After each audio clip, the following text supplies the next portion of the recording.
Astonishing Legends Network. Astonishing Legends would like to thank CarGurus, Mint Mobile, Factor, our contributors at patreon.com, and you, our listeners, for making tonight's show possible. For nearly a century, a North Carolina institute has quietly explored the hidden frontiers of the human mind. It began in the 1930s with J.B. Rhine, a pioneering botanist turned parapsychologist, and his wife, Louisa E. Rhine, who together established a laboratory at Duke University dedicated to the scientific study of extrasensory perception. Their early experiments sought to quantify phenomena like telepathy and clairvoyance using controlled methodologies and statistical analysis. The Rhine Research Center emerged from this groundbreaking work. Over the decades, researchers at the Rhine have investigated a range of psychic phenomena, from precognition to psychokinesis, always striving to maintain rigorous scientific standards. Their work has often challenged conventional wisdom, sparking debate and controversy within the scientific community. It continues to do so to this day. A few weeks ago, a dear friend of the show, Allison Jordan, tour developer for American Ghost Walks and creator of ParanormalWomen.com, invited our very own Scott Philbrook on an adventure that would take him to the Rhine Research Center for the first time in his life. She was traveling there to assist renowned paranormal researcher Dr. Nancy Zingroni in the donation of some materials from her and her late husband's considerable library to the Rhine. Scott was thrilled not only to be a part of that, but to meet John G. Kruth, the current executive director of the Research Center and the founder and education director of the Rhine Education Center. He is an expert in the scientific exploration of the paranormal. Mr. Kruth brings a wealth of knowledge and experience to the study of consciousness and its potential. He's dedicated many years to understanding the complex relationship between the mind and the world around us, and has conducted some of the most fascinating research in the field that we've come across. And tonight, he's here to talk about not only the history of the Rhine, but the startling results of some of the experiments that he's personally been conducting for decades.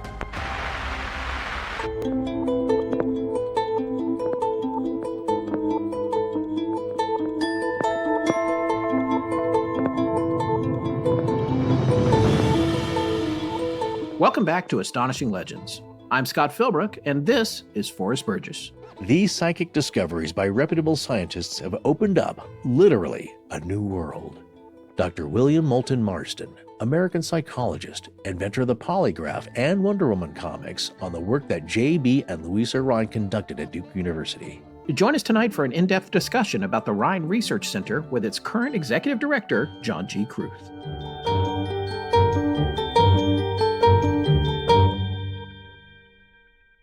And we're back. That we are, folks, and it's great to be back, as it always is. Thank you so much for joining us again. Just a quick note tonight to thank everyone for listening to our new weekly email show, The Astonishing Dead Letter Office. Yes, we're having a blast making it and hope you're enjoying it, which by the download numbers you seem to be, so thank you for that. Please note that our main show, the one you're listening to now, is still being produced 26 times a year, just as it has been for years now, and that's not going to change anytime soon. So if the Dead Letter Office isn't your cup of tea, the main show will always be in your feeds. Yes, so find and subscribe to Astonishing Legends and the Dead Letter Office, all in one feed, wherever you get your podcasts. Indeed, and we've mentioned this on the Dead Letter Office, but if you have a story of your own that you'd like to send in, we need them, so write it down and email it to us. Doing a show weekly means we're looking for 52 of those a year. Yeah, and a ton of you have already sent some in. We're still going through the latest ones, so thank you for that. But if you want to send one in yourself, email it to deadletteroffice@astonishinglegends.com. That's deadletteroffice@astonishinglegends.com. All right, let's get going on this show. This stuff is so fascinating. I couldn't agree more. Folks, if you're the type to ever take notes on episodes, tonight's is full of amazing information. John G. Kruth has been diving deep into the world of parapsychology for over 35 years, way before the internet decided to have 1,000 podcasts about it. He's been a formal member of the Rhine research team since 2009, exploring everything from alternative healing and out-of-body experiences to poltergeists and how our minds might actually interact with matter. But that's not all. John is also the founder and education director of the Rhine Education Center and the executive director of the Rhine Research Center. He's basically on a mission to spread the word and create a global community where people can explore and discuss all things psi. That's PSI. He's even going to explain that tonight. He noticed a need for accessible education in this field, and he's making it happen with online courses reaching students across 6 continents. It's a very cool thing to be able to sit down and talk with him, not only about the history of the world-famous Rhine Research Center, but some of the amazing experiments that have been conducted there over the years, including several fascinating ones done by him. All right, folks, we would like to welcome John G. Kruth to the show from the Rhine Institute, who I met just a few weeks ago and graciously agreed to join us tonight. John, thank you for coming on Astonishing Legends, and welcome. Thanks for inviting me. It's good to be here. It was a great experience meeting you when I went to the Rhine with Allison and Dr. Nancy Sangroni. That was really, really fun for me. And also, had been feeling a bit guilty because I lived a little less than an hour away. And the fact that I hadn't been there, especially having done this show for 10 years. Now, I do have the excuse that the first 5 years I lived in Los Angeles, but then I got back here and I still didn't come by. So it was really great to get by and to meet you and to see that facility and the library. And just, it was an overwhelmingly positive and fascinating experience for me. You know, you're going to have to come by for some of our events that we have at the Rhine, because we have nice events there quite regularly where we talk about these same topics we're going to be talking about today. I am absolutely interested in that. And in fact, was looking at the website as we were preparing to talk to you, and I was like, I need to go to this stuff. Like, why am I not going? So I'm very interested in doing that. And maybe Forrest and I can retire and I can volunteer for you. Great. Yeah. So let's talk a little bit about your background and how did you get involved with the Rhine Institute, and how long have you been there? And what is your title? So I'm the executive director of the Rhine. And I became the executive director out of default, I think. You know, I showed up around 2010. A little before then, I started to go to the Rhine research team meetings. And I spent time working with the researchers. I went back to school whenever I was in my late 40s to learn research and analysis techniques. And the whole purpose of it was to study parapsychology. I had grown up with a strong interest and had spent many years learning about parapsychology, but I never had a place that I could really go to study it. So I moved to Durham, and I'd been living in Durham where the Rhine Research Center is. And I just couldn't bring myself to go through the door for many years.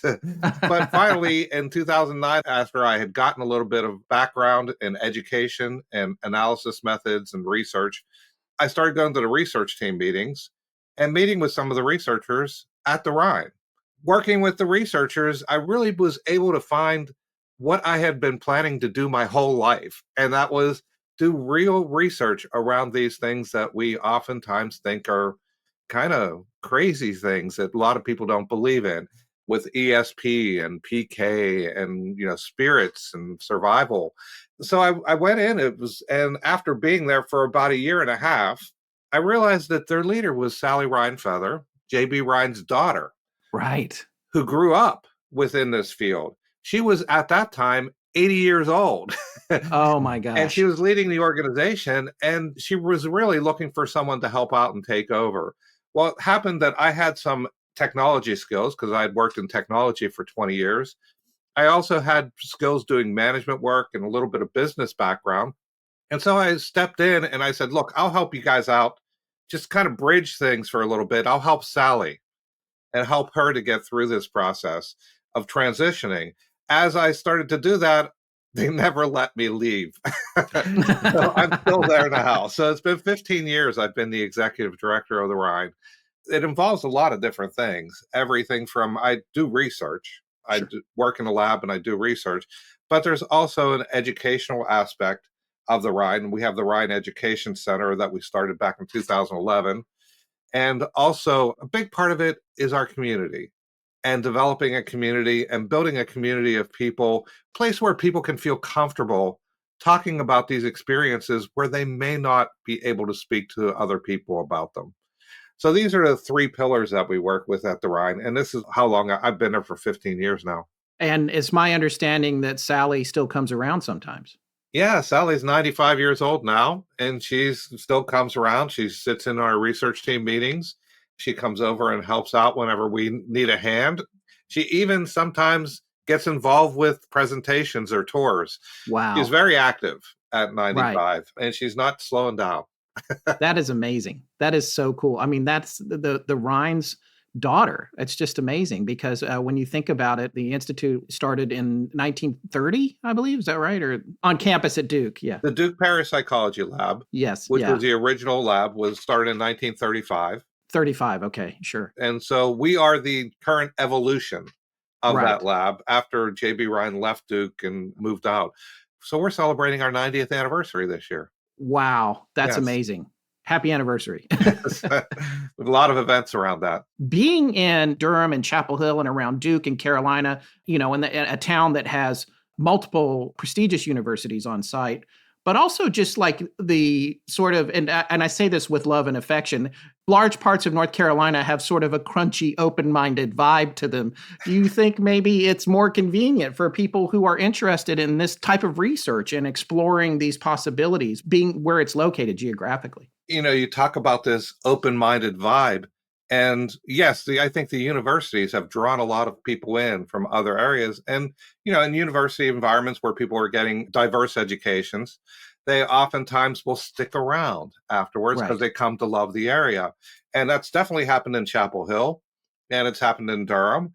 And so it definitely has contributed to the fact that we have an audience here. We have a local community. But on the other hand, I also have to think the fact that one of the reasons that I moved to Durham was because the Rhine was there. Right. It's So I famous. think that many people actually came to this area or Right. stay around this area or get involved in these types of topics, get involved with things like energy healing, maybe get involved with meditation, start to learn about interpreting dreams. These sorts of things, they come to it because of the fact that the Rhine is in this area. So I think not only has the Rhine benefited from an educational environment here, but I think it's actually contributed to it by helping to grow the community and keeping more open-minded people in the area. That makes a lot of sense. Well, so speaking of which, and the fact that people are drawn to it, it's like, because I want to explain to our listeners, a lot of them will know of it and will have heard of it because of the nature of our show, but there'll be others that probably haven't. So why don't you talk a little bit about the history of it and what really put it on the map and, how things started out at Duke and JB and Louise O'Ryan and how it became what it is today and why it has such a reputation. Where I think I probably should start is talking a little bit about parapsychology and what it is. Sure. Because when people hear this term, parapsychology, we are the oldest operating parapsychology research center in the country. So the Rhine Research Center being 90 years old, no one has been operating as long as we have studying this area. But when people think about parapsychology, they think about many different things. They think about X-Files, they think about Ghostbusters, they think about Bigfoot and Loch Ness Monster. Some of these are really interesting topics, but parapsychology is actually a formal science, and it's a very clearly defined science. There's essentially 5 different areas that we study. One of them being telepathy, mind-to-mind Right. communication. When you often hear about mind reading, we don't discuss it as mind reading because it's not quite what you might see on Star Trek or in a Twilight Zone episode. Really, it's getting information, though, from another person without using physical means. A second Okay. area that we study is called clairvoyance. People often talk about clairaudience, clairsentience, and all of these different, they talk about the clairs now. And Right. within the field of parapsychology, we use one term, clairvoyance. And clairvoyance relates to getting information about objects or events that are distant from you or hidden. For example, it might be something that's a photograph in an envelope that you can't see. It could Sure. be something in a drawer in another room, or even something halfway around the world. And you're able to get information about these things from a distance. That's clairvoyance. The third area is precognition. This is getting information through time. Usually it's from the future, getting information about things that haven't happened yet, but sometimes it's also from the past. So these 3 things together, telepathy, mind-to-mind communication, clairvoyance, getting information about objects or events that are hidden or distant, and precognition, getting information through time, those 3 things, we put them all together and call them extrasensory perception, or ESP. Now, ESP is a term that J.B. Rhine created. He Yes. created this term because he went to Duke University back in the 1920s with a man named William McDougall. William McDougall had been studying spiritualism and had been studying mediums back in the 1920s and the early part of the 20th century. He was up at Boston at Harvard University. JB got connected with him as a young man and was really interested in learning more about mediums, learning about the spiritual world, but doing it from a scientific perspective. So he connected with McDougall, who was already doing this work. McDougall, in 1927, was appointed the psychology director at the new university of Duke University in Durham. Right. They invited J.B. Rhine to come down and spend time with him at Duke University and work for him in the psychology department. He promised them, if you come and work for me in the psychology department, I'll let you study mediums there. So JB came down and started to work in the psychology department, learning about mediums. And he wanted to know, are mediums actually getting information from spirits? Mediumship at that time was something very different than it is today. Right. Back then, when people would go to a medium, they'd usually go like on a Friday or Saturday night, they'd go to the medium's house. And they'd be met at the front door by the medium's assistants, and they'd be led down a dark corridor with candlelight down to a big room that had a huge table in it, the seance room. Right. And they'd settle in, and they'd be in a darkened area, and the medium would come in and be shrouded in mystery. It's like Oda Mae Brown in Ghost. Yes, except darker. It would be a darker environment. Right. And then as soon as the lights went down and the session started, faces would start to appear. Objects would drop out of the sky. Music would start playing. It was essentially entertainment for people. Right. They were trying to make connections with loved ones, but they were also doing this to entertain themselves back in the 1920s. It did seem, though, that some of these mediums were getting information that they shouldn't be able to get. And this is what McDougall and J.B. Rhine were interested in studying. So J.B. started to study this at Duke, and he quickly realized before he could tell if the mediums were speaking to spirits and getting the information from spirits, he had to know what are the limits of human ability. And so, for example, if I were to come to you, Scott, and you were to tell me everything there is to know about my Uncle Bob who passed away a few years ago, is that because Uncle Bob's sitting on your shoulder and whispering things in your ear? Or are you getting that from me? Telepathy, mind-to-mind communication. Right. Or maybe at my house, I have Uncle Bob's library with a smoking jacket, all his bowling trophies, and all his books, and you're able to see this from a distance. Clairvoyance, being able to see objects or events from a distance. Or maybe in about a half hour, I'm going to tell you everything there is to know about Uncle Bob. And you're able to get that information through time, precognition. So J.B. Rhine knew before he started to attribute this to spirit communication, he had to know, are telepathy and clairvoyance and precognition real? And so he created in 1935 the Duke Parapsychology Lab, where what they did is they started to use ESP cards to study these phenomena and determine whether ESP was real. Now, ESP cards are Zener cards because they were created by a man named Carl Zener. The ESP cards, you've seen them in shows like Ghostbusters. Right. Where they're like cards with a circle, wavy lines, a couple wavy square. lines. There's a number of different symbols on them. And using them, they were able to determine that some people were able to get information about the cards, sometimes from another person looking at them, sometimes directly from the cards being on the table. They were able to get information about the cards clairvoyantly, or they were able to tell you what cards would turn up if you shuffled them. Now, at that time, back in 1935, there was also another area of science that was developing quickly, and that's statistics. Right. And probability. And what JB did is he combined his research methods with the newest statistical methods as well, and was able to demonstrate statistically that ESP existed. Telepathy happened. Precognition happened. Clairvoyance happened. So this is the beginning of his work at the lab. In 1935, he published a monograph called Extrasensory Perception. And that book, Extrasensory Perception, became a New York Times bestseller, got a lot of attention for the lab, and started to bring a lot of people to the area to learn more. People who were studying these things that people were experiencing in their whole life. Finally, it was being studied at a university. So people came from all over the country to come and visit. Well, as the story goes, one guy walks in one day and he said, hey, I'm a gambler. I roll dice. And when I roll dice, I can make sure that the numbers 7 don't come up. I can make sure if I don't want the number to come up, it won't come up.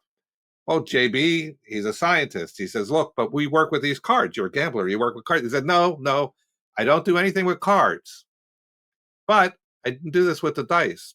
JB said, show me.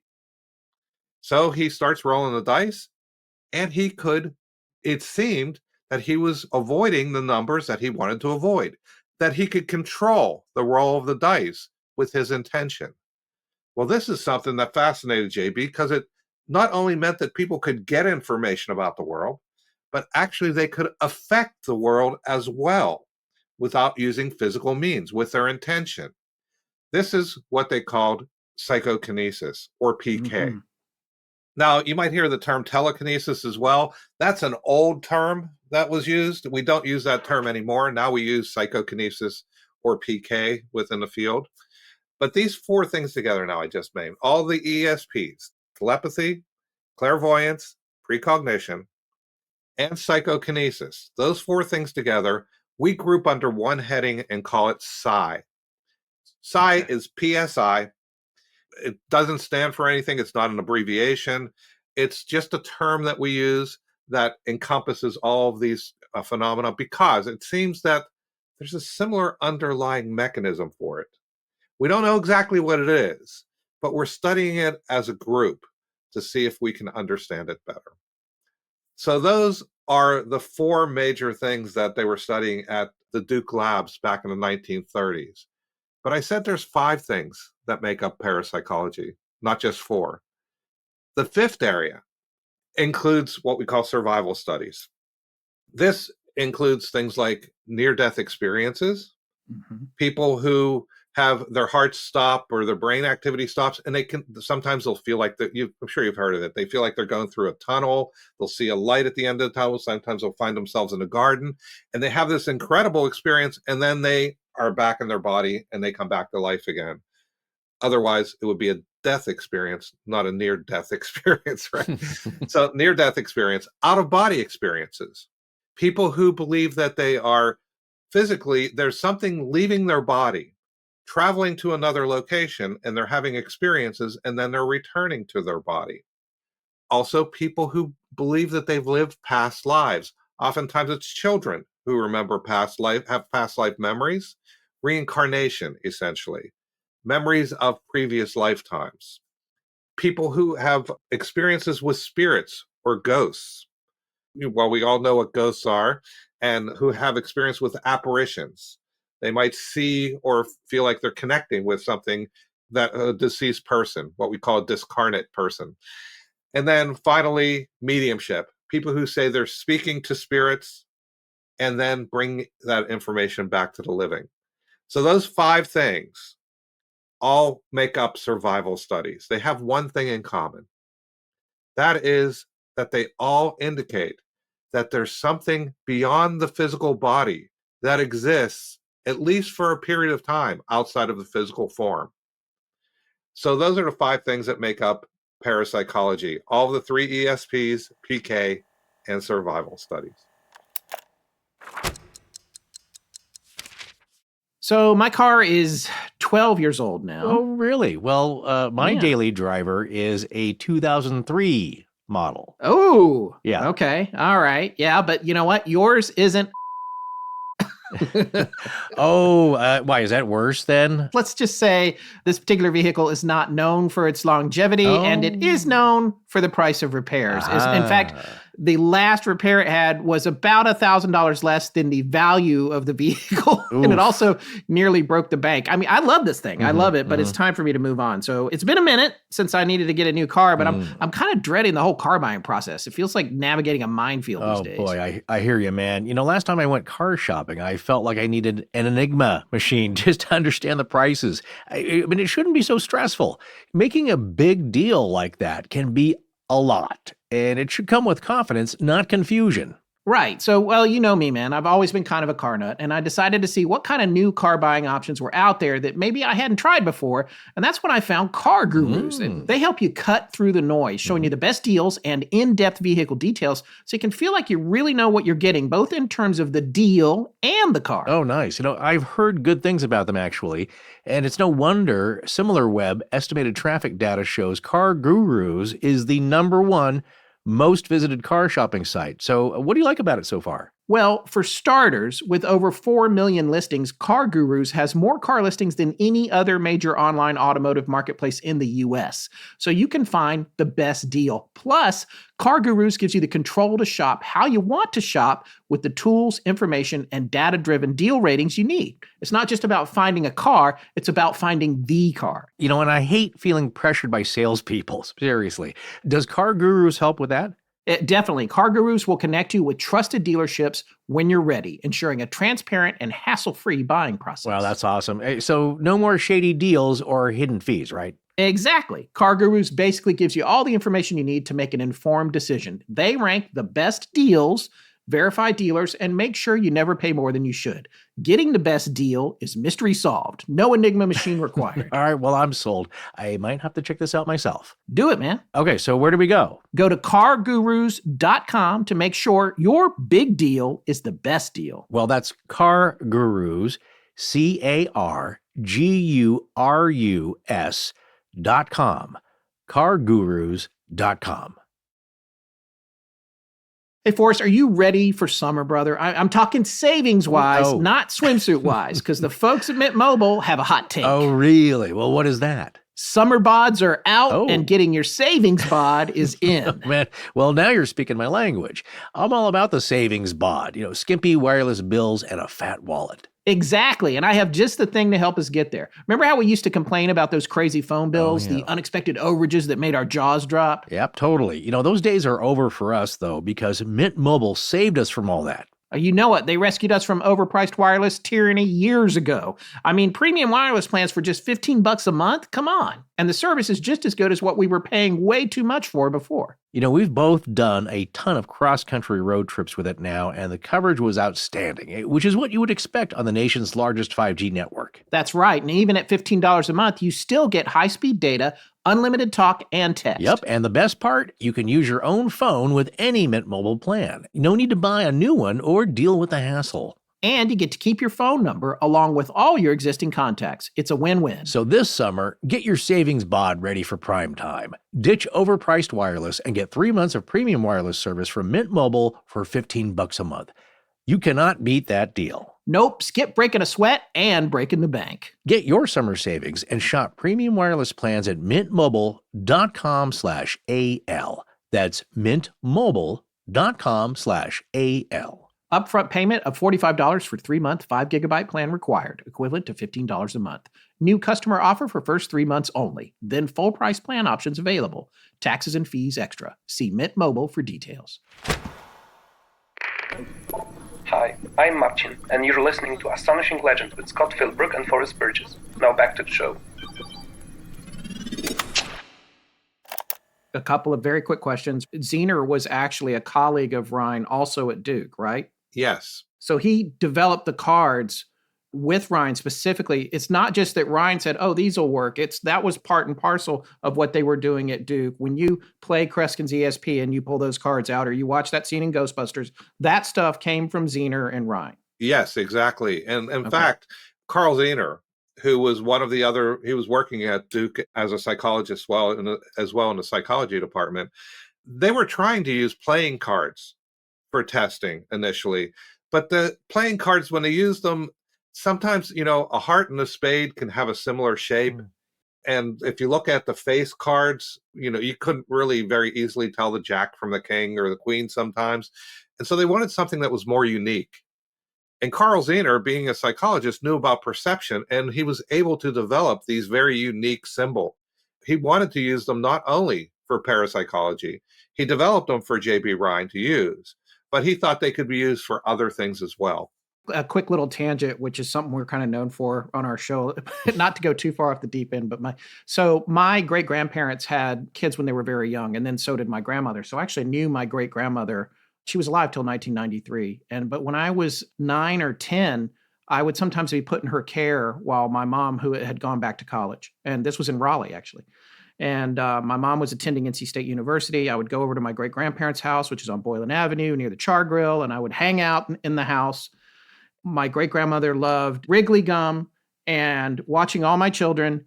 And so I would sit with her and we would watch all my children, which I got super into. And she would get out a deck of cards and she would sit with me and just sit with them and say, okay, what's the next one? What's the next one? And she believed, and I remember her telling me this when I was young at the time, but she believed that I needed to work on this while I was young because it was a passing skill, or it might be a passing skill. And I was okay. Never did a statistical analysis, but I was actually okay at it. And the more I did it, I got a little bit better.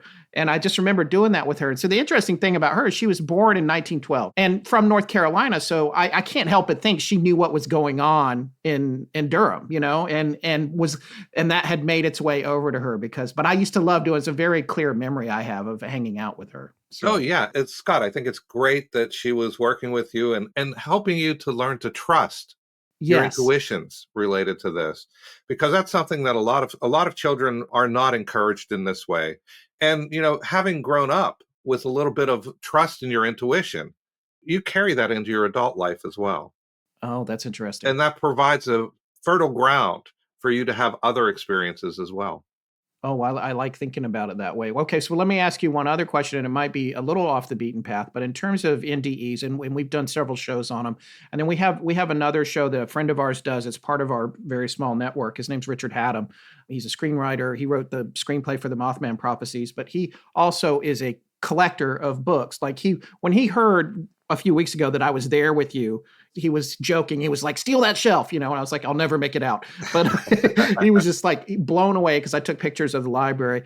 But he has a show called Richard Haddam's Paranormal Bookshelf, and he talks about books from his collection and also how they relate to him interpersonally. But one of the books that he covered was Dancing Past the Dark by Nancy Evans Bush. Now, I don't know if you're familiar with it, but it's about distressing near-death experiences. I haven't read it, but I'm familiar with the topic, yes. Just like, I haven't read it either, but he has told us a couple of the stories from it. They're just horrifying. Like most of the ones you hear, it's the tunnel of light, I came back, it's amazing, and all of that. But there were some where it's just like, this is all, there's nothing, you'll be back here in a few minutes kind of thing. Have you ever come across any of that in any kind of negative NDEs in your experiences at the Rhine? So I think you said the word correctly first, where you said distressing NDE. Yeah. We tend not to use positive and negative because those are value assessments. Mm-hmm. Okay. And some people can get a lot of benefit out of a distressing NDE. So I wouldn't consider it, they can, so I wouldn't consider it negative. But I've heard people having these experiences. You don't hear them as often as you hear the, wonderful garden experiences where they meet their loved ones and they're having a wonderful time. But that could be because people would be a little bit more hesitant to share if they're having distressing NDE. Right. They might be more reluctant. Right. You don't want to come back and tell the world it's horrible. or I'm horrible and I'm going to hell. Oh, right. Right. And although that's not really the message that most of them get. Oftentimes they'll get messages where they're having these distressing experiences, but it'll kind of be a lesson to go back and they'll change their life with the understanding that, hey, there's something else coming and it can be different. Now, some people say, hey, it's going to be distressing, and they might become very depressed. They might have a hard time getting through it. But this is where there's an organization called IANS, the International Association of Near-Death Studies. They're in the same building with us in Durham at the Rhine. Right. And they help people who have any sorts of near-death experiences to integrate them into their lives and to help them to learn a little bit, to know that they're not alone. There's other people who have similar experiences. and Sure. to learn about how they can start to overcome the experience or use that information in their lives. So many people who have near death experiences, distressing or not, it changes their perspective on the world so much. They might lose friendships, they might have relationships that start to change. There are people who have been very rationally minded, very business oriented, who come back from a near death experience and they can't do that anymore. That sort of Right. life isn't right for them, and they change their whole perspective. So these life-changing experiences, people often need some guidance through them, Sure. need someone to help them. And this is where the International Association of Near-Death Studies is one of the organizations that help people with that. What is the broad overview of statistical research that's gone into near death studies in terms of it being an external or an internal experience? When people talk about near-death experiences, the people who experience it feel like they are definitely leaving their bodies. They feel like they are traveling to other locations. And a lot of times the experiences are happening at a time where their bodies are not able to receive any sensory input. In fact, there's certain cases that we call veridical cases, cases that provide verifiable evidence that this person, their experience was actually beyond what could have happened to them physically. For example, there was this woman who she was going through a surgery where they were draining all of the blood from her body. She had an aneurysm, and they were draining all the blood from her brain and draining the blood from her body. And they put her on a recirculation machine to continue to let the blood be viable while they did the operation. During the operation, repairing the aneurysm, they had headphones on her that were providing loud clicks so they could monitor this on her EEG, her brain waves. But there was no activity. There was no activity in her brain waves. There's no way she could have heard anything. She was completely no blood in her brain. There's no way oxygen was allowing new memories to be created. And she had an experience that she left her body and was in the operating room and was able to see the doctor operating, was able to see the instruments that were being used, and related to the music that was playing while she was being operated on. There was no way she could have physically experienced this. And yet she related this when she came to, when she was revived. That's one experience. There's another one where a woman named Marie had left her body and she had the experience of traveling outside of the hospital room and outside of the hospital and seeing on a ledge outside the hospital a tennis shoe. Right. And she was able to describe what she saw. And whenever they went and looked for it, they couldn't see it because the only way you could get to it is if you really leaned all the way out the window and saw the ledge because it was around the corner. Nobody knew Right. there was a tennis shoe there, but she Right. recognized it from her near-death experience. So these veridical experiences provide evidence that help to support the idea that there is an experience actually occurring and it's not a hallucination. Right. It's not someone who's just, or some passive subconscious perception of the world around them at this time. Statistically, there are not a lot of veridical experiences, but when you have this sort of experience, it's what we call a white crow experience, right? Sure. The idea that, all crows are black, but if you say that there's white crows, you only need one to disprove that all crows are black. William James, I believe. Yes, exactly. So if you want to know that near-death experiences actually happen, you only need one example to demonstrate that something is possible in this realm. And these experiences are what we look at. When you talk about the development of statistics and that rising up at the same time that they were starting the research at Duke, which I thought was interesting because I wanted to talk a little bit about the Pierce-Pratt experiment, which is one of the most famous ones with Zener cards. And maybe you can talk to our audience a little bit about how that worked and what they did. But specifically, I'm interested in the statistical analysis because I believe it was stated that the likelihood of guessing based on the Zener card set and using math that is over my head. If I was in math, I'd be an engineer. But essentially, there was a 20% likelihood of a correct guess, and that Pierce was exceeding that significantly. And I just wondered, do those statistics still hold up now that statistical analysis has come so far since it was first being developed? And can you tell our audience a little bit about that specific experiment? Sure. Just starting with the ESP cards. A deck of ESP cards, there's 5 different symbols in the ESP card deck. And there's 5 of each within the deck. So there's 25 cards, 5 different symbols. If you were to randomly guess, you would expect to get 1 right out of every 5. Like if you guessed over and over again star, you'd get 5 of them right out of 25. Sure. That's 20% accuracy. So that's the likelihood that if you're just guessing. When you're dealing with probability and chance and statistics, we always look for what's the standard probability. And the standard probability is 1 out of 5. If people were to get 7 out of 25, we'd say, well, that's normal variance. There's really not much to it. As they get to 9, we're getting almost to a 90% probability that there's something else happening. They're not just guessing. When you get to 11 out of 25 correct, that's where we can see that there's a 99% probability that they're not guessing, that there's something happening. They're getting information at 11 out of 25. Now, if we were to go through a deck together, Scott, and we were to run this and you were to get 11 out of 25, I'd be like, that's great. Would I say you're psychic? Well, I would, but that's not why. I wouldn't say you just demonstrated being psychic. Yeah. I'd say, do it again. Do it again. Because this is what it's all about in science, right? We have to have replication. And we want to look over a longer period of time. 11 out of 25 is good. If you were to do this repeatedly over a long period of time, over like, let's say 500 cards, and consistently average 11 out of 25, that's when we say, okay, there's a demonstrated ability there. There's a demonstrated variance from what we'd expect from chance. Hubert Peirce, when J.B. Rhine started his lab at Duke in the 1930s, he was looking for people to come in and be part of his experiments, and he went to Duke students. Hubert Peirce was one of the Duke students. Well, his friends encouraged him to go to this lab. They said, you know, you're really lucky. When we play cards together, you're really good. You're able to guess things. You're really good at these things. You ought to go over to that lab and try it out. Well, he went into the lab with J.B. Rhine and said, hey, my friends encouraged me to come here.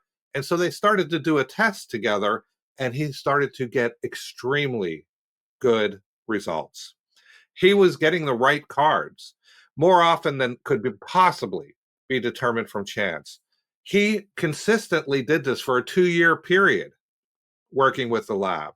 He was able to consistently exceed what I was saying was 11 out of 25, a 99% probability that there was actually something going on there.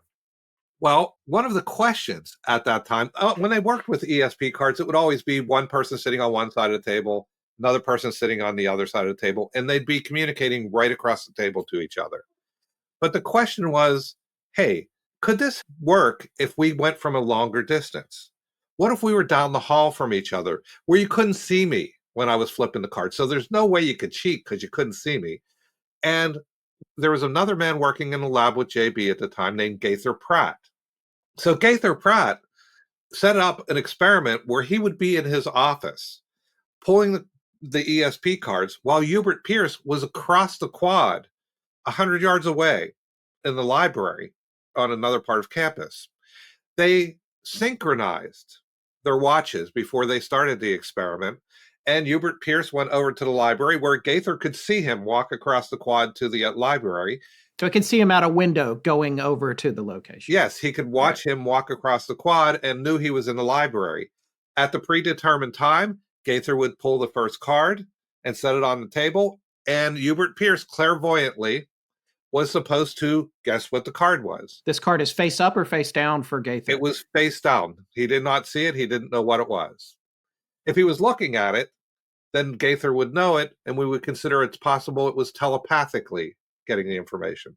But because he wasn't looking at it, we consider it clairvoyance because it was getting the information directly from the card. Meanwhile, in the other building, Hubert Peirce has a little score sheet, and he's writing down what he thinks the card is. And they do this continuously and go through an entire deck. The idea is, well, maybe there's a distance limit to ESP. If we go for a longer distance, maybe it won't be as the same results. They did this over a series of a number of trials and found that Hubert Pierce was performing at the same rate as if they were in the same room. The results were so good that they said, hey, let's try it even further.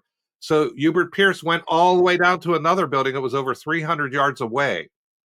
And they did the same experiment, no variance. Still, at the same time, he was getting significant results that are varying from chance.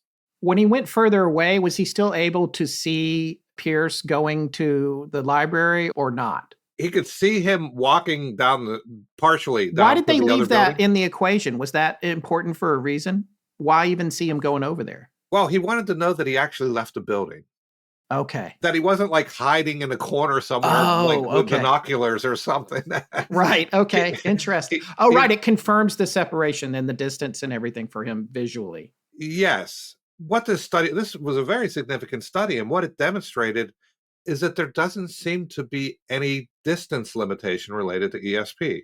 Mm-hmm. It doesn't seem that it degrades with distance. And this is important because the idea was that, hey, maybe there's some energy that's being sent from the person who has the card to the other person, and they're able to pick up this energy. When we talk about energies, and we talk about in physics, when we talk about energies, they degrade with distance. As you move further and further away, the energy is reduced by the square of the distance. So every bit of energy that we know works like this, whether it be electricity, magnetism, all the energies that we know reduce as you get further away. But there was no reduction in the performance here.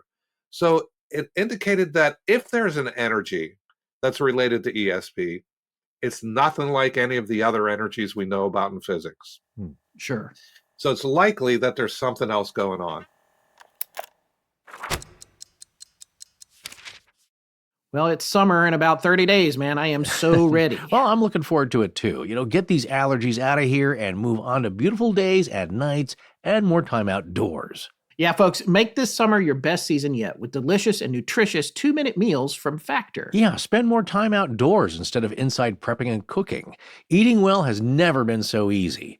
Factor meals arrive fresh and ready to eat, perfect for any active lifestyle. You just heat them up and you've got more time to do what you want. And the best part, they've got tons of options. They have 45 weekly menu options, so you can pick gourmet meals that fit your goals. Yep, whether you're doing Calorie Smart, Protein Plus, Keto, or whatever, Factor's got your back. They even power your day with satisfying breakfasts, on-the-go lunches, premium dinners, and guilt-free snacks and desserts. It's so easy to savor more this spring. Factor meals pack in the flavor with none of the fuss. What was your most recent favorite, man? I just had the apricot mustard grilled chicken. Ooh, that sounds good. Yeah, it was excellent. It's part of their Protein Plus menu. It had apricot mustard, which frankly, I wasn't aware was a thing, and now I want more. And then creamy smashed potatoes and roasted green beans with garlic herb whipped cream cheese. Ooh. I love the combo of roasted green beans and smashed potatoes. As an old boss of mine once said to me before asking me for restaurant suggestions in LA, hey, I want to go someplace Scott likes to eat. He's a real meat and potatoes guy.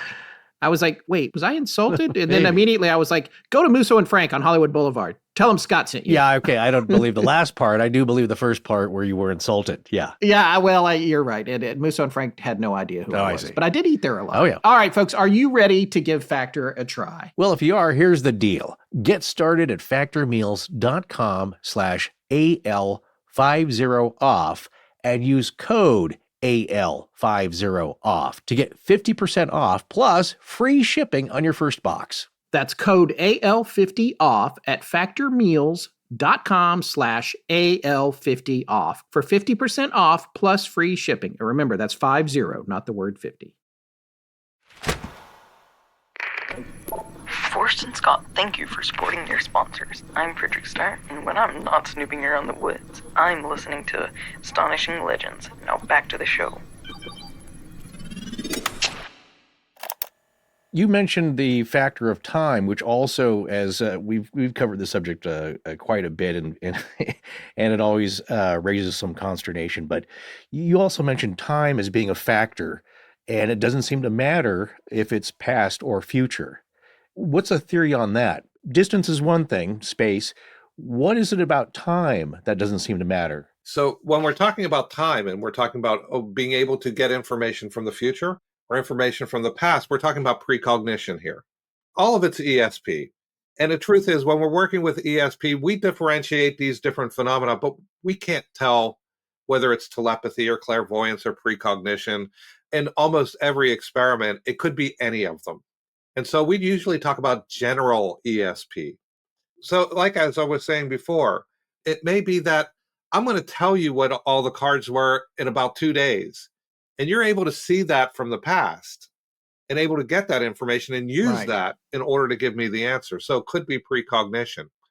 We haven't seen time limitations. It's really hard to say anything related to time because we don't know how far in the future someone can make a prediction.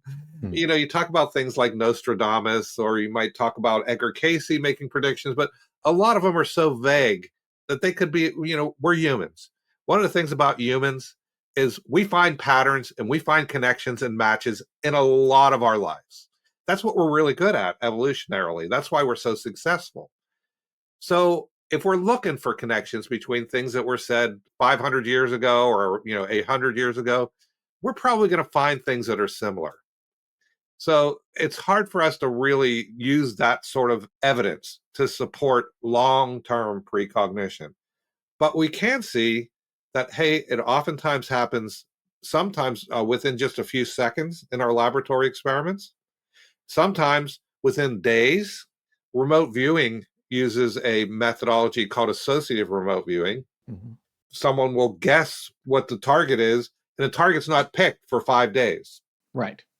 Or they might be trying to view and get information about, or even dream about, what's going to be the headline in the newspaper 2 days from now, or the photograph on the cover of a certain magazine a few days from now.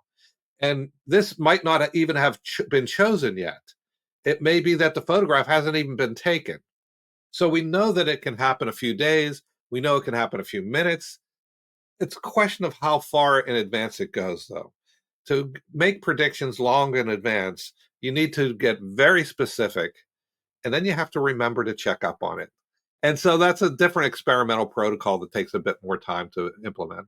Is there a theory on what kind of connection is made over time and distance? Is it things like, and you probably get to this, quantum entanglement, spooky action at a distance? These are all terms that we've discussed before, but is there any overriding theory on what is the nature of that connection between space and time and over distance and time? Yeah, I can speak a little bit about this. I'm not a physicist and I'm not a theoretical physicist. So some of my explanation might seem a little vague in places because, well, a lot of it is quantum physics, and quantum physics, I don't think anybody really understands it. No, even the professor. I just saw a clip on Instagram 3 days ago of a guy going, "When this class is done, I hope you will be as confused as I am." Basically. Right. So, yeah. That's it. Yeah. So when we're talking about space and time and getting information through space and time, one of the things that we recognize from 90 years of research doing it at the Rhine is that these events occur. Telepathy, clairvoyance, precognition, they occur. Sometimes they occur spontaneously to people in their daily lives. Like, for example, there's a story about a woman who was washing her dishes at home and had an immediate image. She needed to go out in her yard and get her child who was playing near the tree and bring him inside. And she did. And a few minutes later, a truck crashed right into that tree.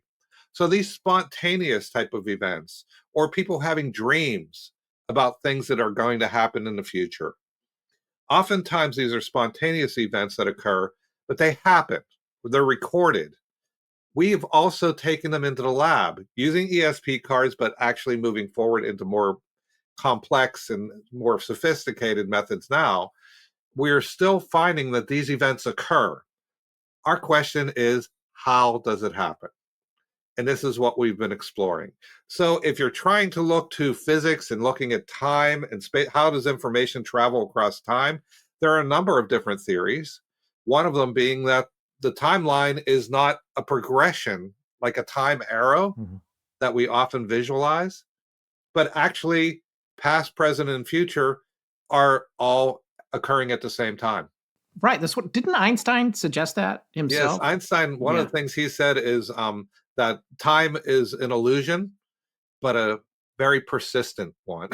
Right. And so it's consistently used within, but one of the interesting thing is when you're looking at physics equations that use time is always squared in the physics equations. You multiply time by itself. What that indicates is that time could be positive number or it could be a negative number. Because when you square it, it's always going to come out to a positive number, and it makes the physics equation work. So having time run forward or run backwards is consistent with our current understanding of physics. So it's possible that people are able to get information from things that have happened in the past. It's possible that certain events that are happening now can affect things that have happened in what we consider the past. That's not in conflict with physics. In fact, some of the physicists who are interested in parapsychology describe all ESP as a form of precognition because it's consistent with physics that it's not violating time. I want to bounce back just for a minute to the Pierce-Pratt experiment. And you talked about how they increased the distance. The other thing they did was they were super careful about the chain of custody, right? How did that work with the envelopes and what was given to Rhine for analysis? Right. So the researcher, Gaither Pratt and Hubert Pierce, are in different locations. They're both recording the cards that are flipped and all of the impressions that Hubert Pierce is getting of which cards are there. They would then take the information from that session. They would seal it in an envelope, and they would bring it back to the lab and give it to J.B. Rhine. They never met each other after the session was over. They gave it to J.B. Rhine. J.B. Rhine, being an independent observer, would then take the information and compare it to see to score it at that point.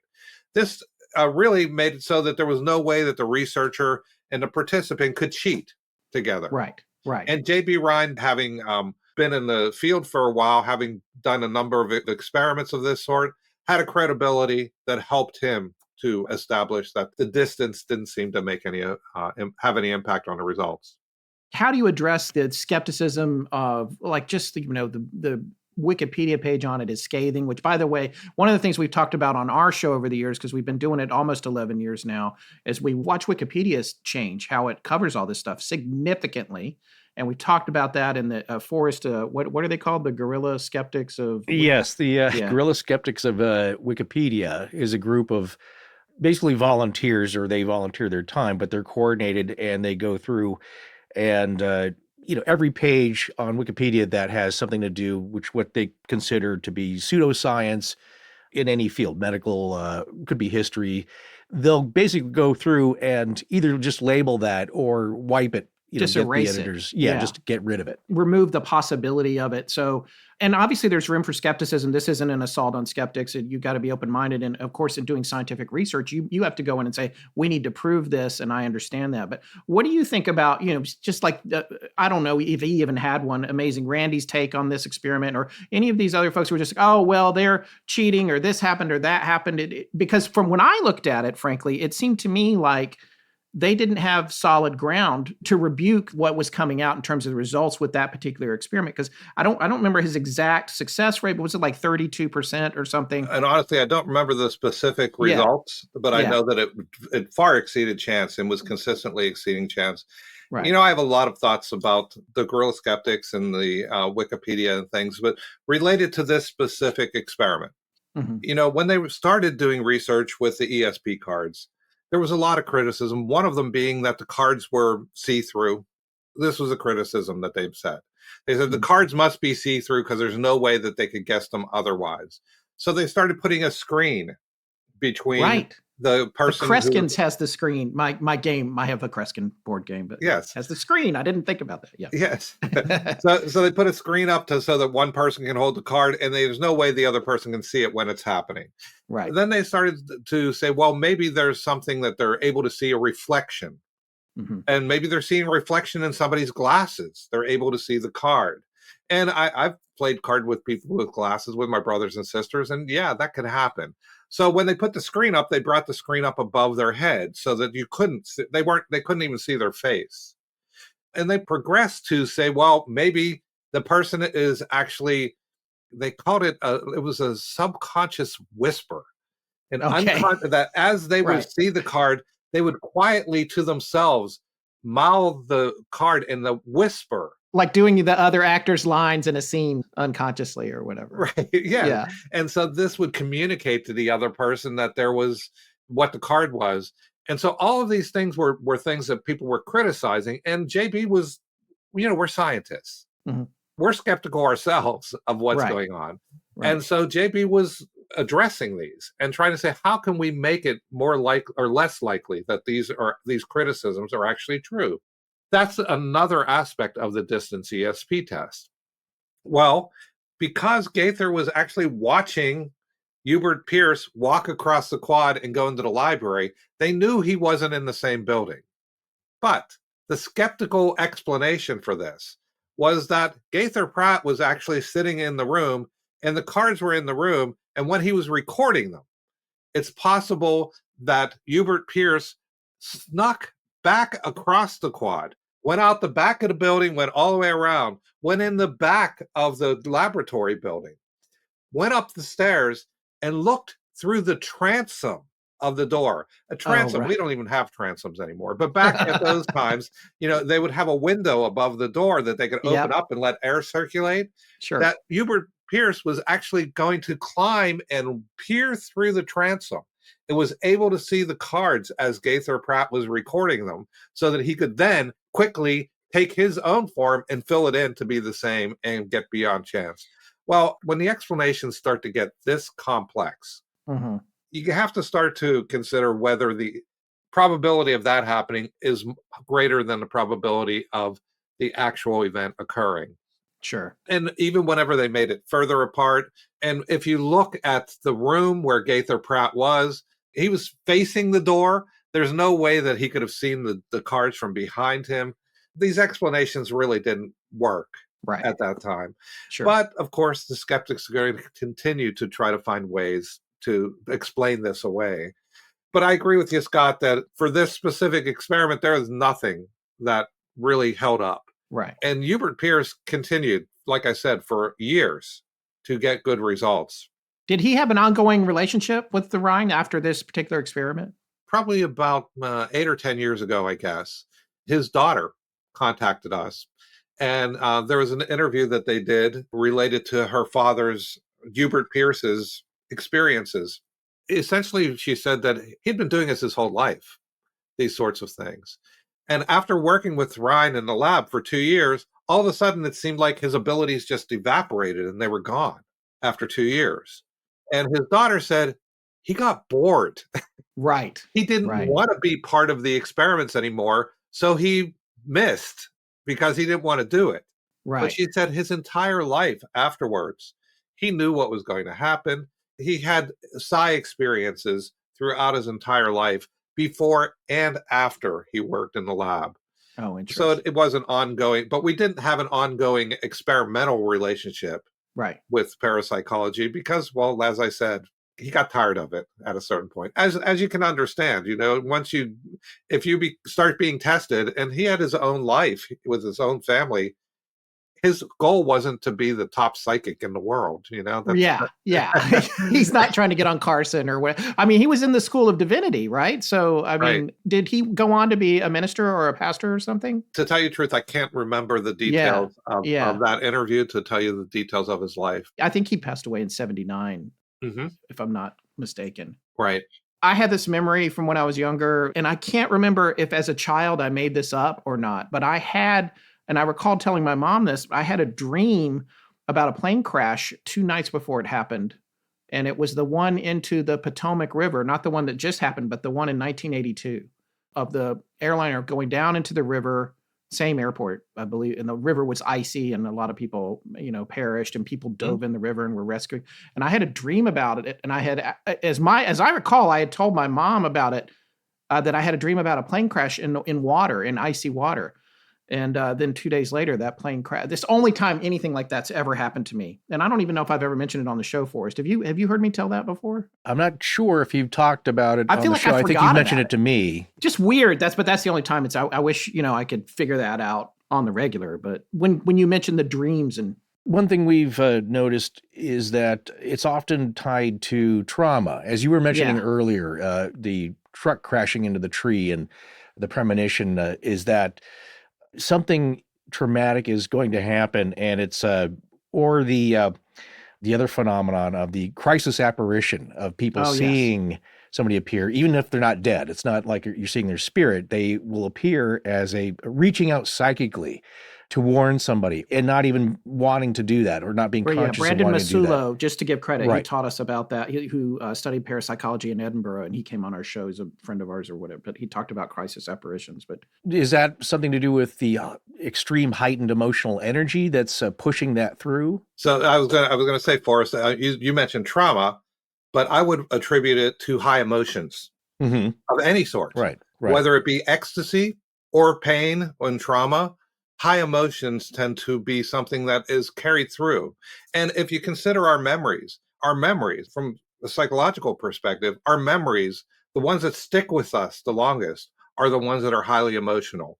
Trauma, of course, we talk about people carrying trauma through their whole lives, but the same is true of people having very strong, engaging emotional experiences that they feel are positive and good for them in their lives. So I would not only isolate it to trauma, but emotion does seem to be very tied to memory. So it makes sense that it may also be incorporated into ESP experiences. Quick follow-up question about Hubert Pierce. Was he the most successful, or let's say the most talented, that the institution has come across? And is there anybody in your experience while you're working there that was outstanding in their abilities? Hubert Pierce was because of his early performance in the lab, I believe that his work probably was one of the reasons that JB said, hey, there is actually something here to study. Because he wasn't sure. He was exploring this and trying to determine, hey, is this card thing going to work? Are our statistics going to work out? Hubert Pierce gave them enough data and enough consistent data that they were able to say, okay, it looks like there's something worth studying, and they could explore it with other people. So he was extremely successful, and he was definitely a catalyst for the field to continue. Since then, of course, there are many people who have come into the lab, many different people from different areas. Edgar Casey came down at one point. He didn't really perform that well. There's a woman, Eileen Garrett, who was a very famous medium in the 20th century, probably the most famous. I know her name. 20th century. Yeah. Eileen Garrett came to the lab and she was tested. She did well in the ESP test, but she got really bored of the cards. She was used to doing things that were much more impactful, getting information about things that were going to happen, telling people about spirit, because she was a medium. She would talk about spirits. She was not tested that way. She was tested for ESP at the lab. And that just wasn't enough for her. So she didn't come back very often to be tested like that. There have been a number of different people. There was a guy named Blue Harare who was famous back in the 1970s for doing out-of-body experiences and remote viewing type of work as well. And he was tested at the lab with an experiment they did that's very famous, is that he had a cat at his house, and they sent people to his house to see if they could detect when he was going out of body and coming into his house. And what he did is he was at the lab, he projected himself out of body. This is what he described. He projected himself out of body and projected himself to a certain location in the house. The researchers at the house were watching where the cat went, and they found that at the same time that he was projecting, the cat was going on alert and tended to go to the areas that he said he was at in the house. Where was his house? How far away was it from? The lab was in Durham. His home was in Durham. He was so it was in town, but it's still amazing. But I was just curious. Yes. Yeah. And so these sorts of phenomena occur quite often with different people over the years. I would say the most successful person I've worked with in the lab, I've worked with a number in different areas, but the person I've worked with the most is a man named Ed Edwards. When I met him, he was describing himself as a healer, that he was helping people to heal. I've been working with him for almost 15 years now. But his work is different now. He tends to describe himself as an energy. He works with energies, he says, and it's specifically electricity. And what I find is when I work with him in the lab in different type of experiments, he tends to have effects on electronics. He can impact electronics. He does seem to be able to generate a static field that is separate from his body. Up to a few meters away from himself, he's able to generate a static field. And we measure this. I mention Ed because he's so consistent. Nearly every time that I have him come into the lab, I see similar results. Almost every session. Consistency is one of the things we look for in parapsychology. Well, in science in general. You look for repeatability and consistency. When you find someone who can consistently do something like affect an electronic device, affect random number generators, create static fields, and do this consistently, that gives us the opportunity to go from does it happen to how does it happen. We're able to then start looking at the mechanisms, because until you get a consistent process, you can't really test to see how it works.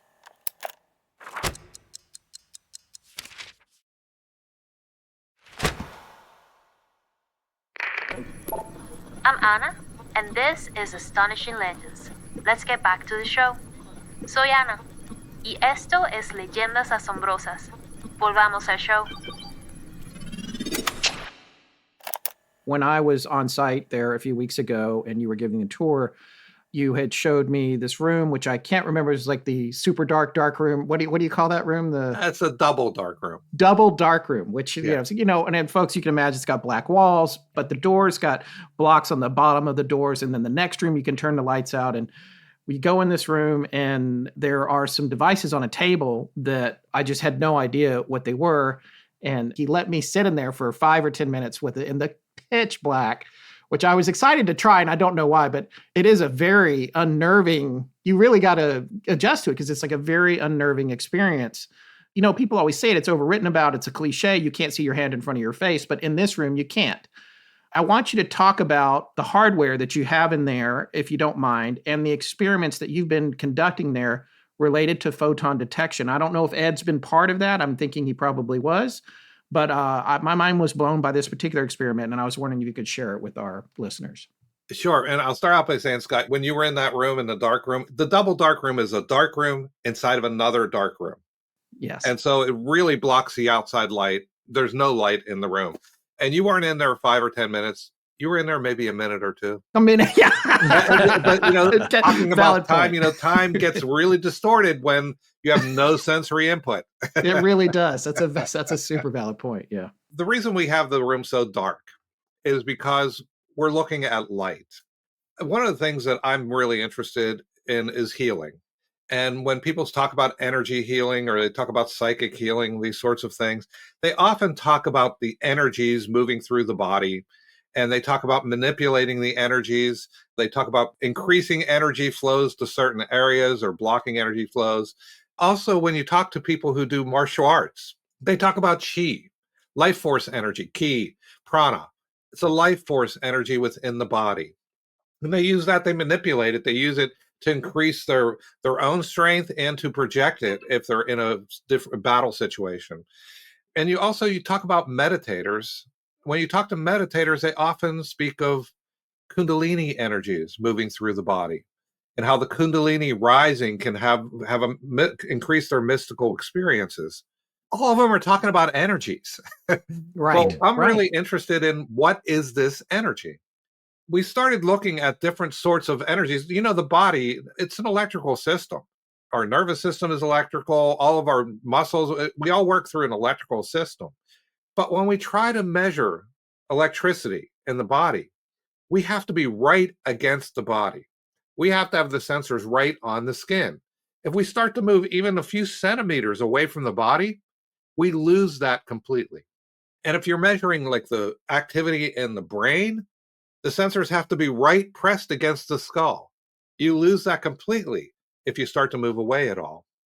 So a lot of these healers, a lot of the people who experience chi, they're not doing this work right with the person and touching them. Sometimes they're working from a distance, and yet they still feel this energy flow between them. And people who are having a healing experience also feel this energy. So it doesn't seem like it's electricity. Well, maybe it's magnetism, because sometimes they talk about feel like they're being drawn to a certain area or being pushed away from a certain area and repelled from a certain area. And anytime you have an electrical flow, a current, there is a magnetic field that goes around that current. So the body also has a magnetic field, magnetic system. But to measure it, we have to be pressed right against the body. We can measure it just slightly off the body, but as we get just even a few centimeters away, it gets lost, completely lost, drowned out by everything that's around us, and we can't measure it as we get further away. So it's not electricity. It's not magnetism.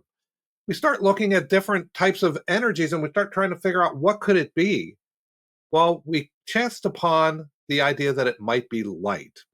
Light is an electromagnetic form of energy. But we don't see this energy. We don't see light around people when they're doing it. So it would have to be light in an invisible part of the spectrum, something we can't perceive.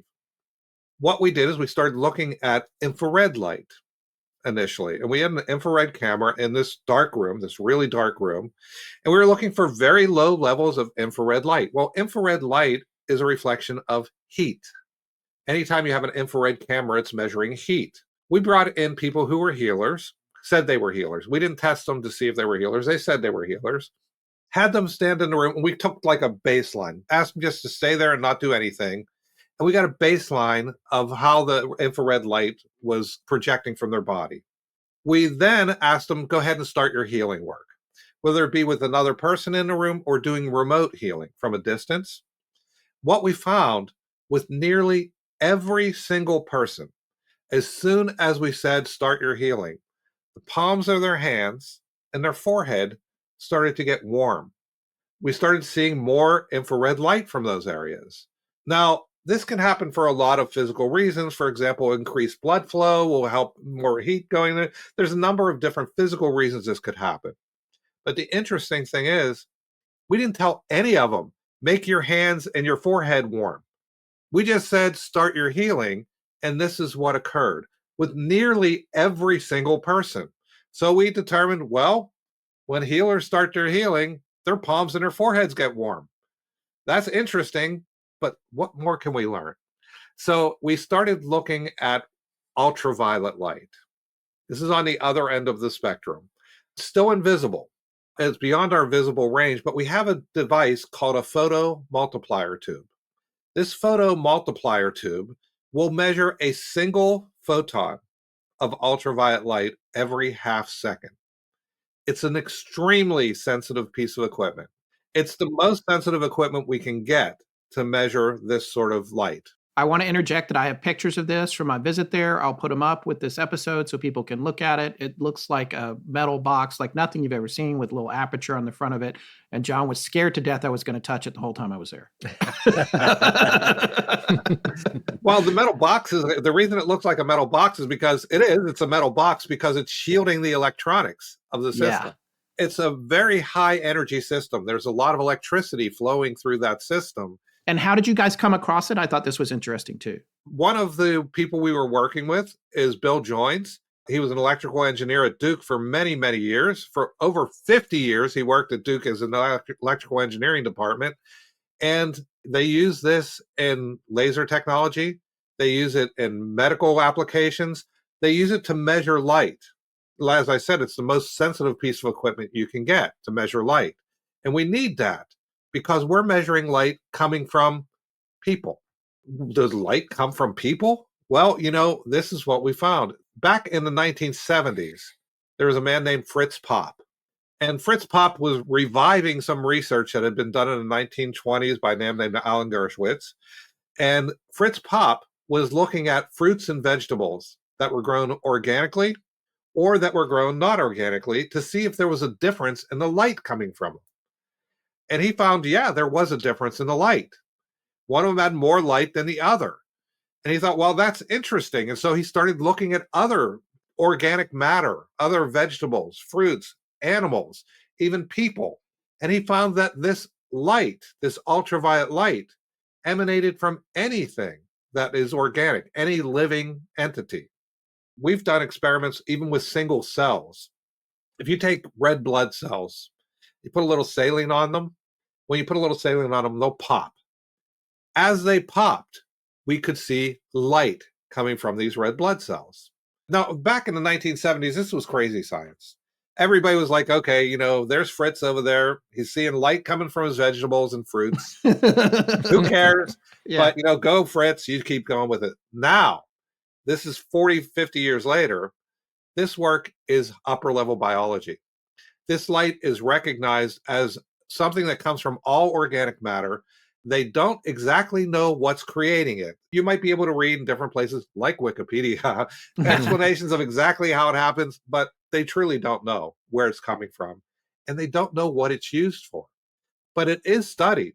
It's happening. And it's studied in Stanford, Japan, and Germany, Italy, all over the world in upper level biology, trying to determine what this is, what these biophotons or ultra weak photon emissions that come from organic matter is.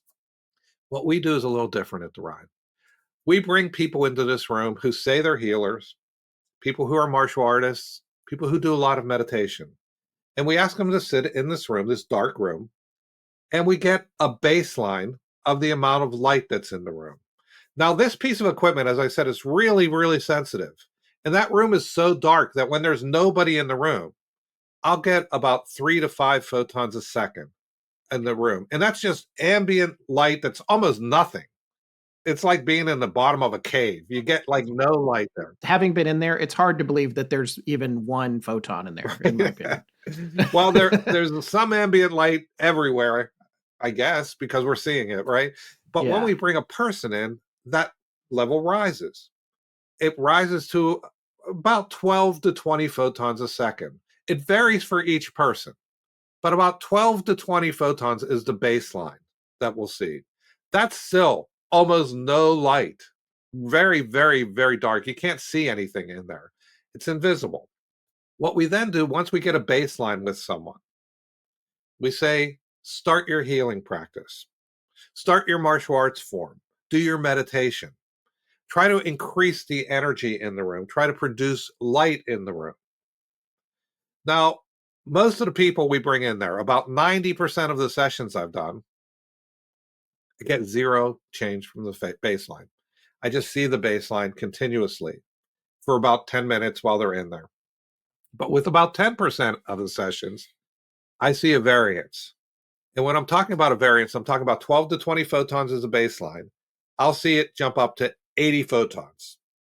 This is a huge difference from the baseline, 4 times the biggest baseline we'll get. Statistically, it's phenomenal. But I'll see people go up to 200 photons, 3,000, into the hundreds of thousands of photons.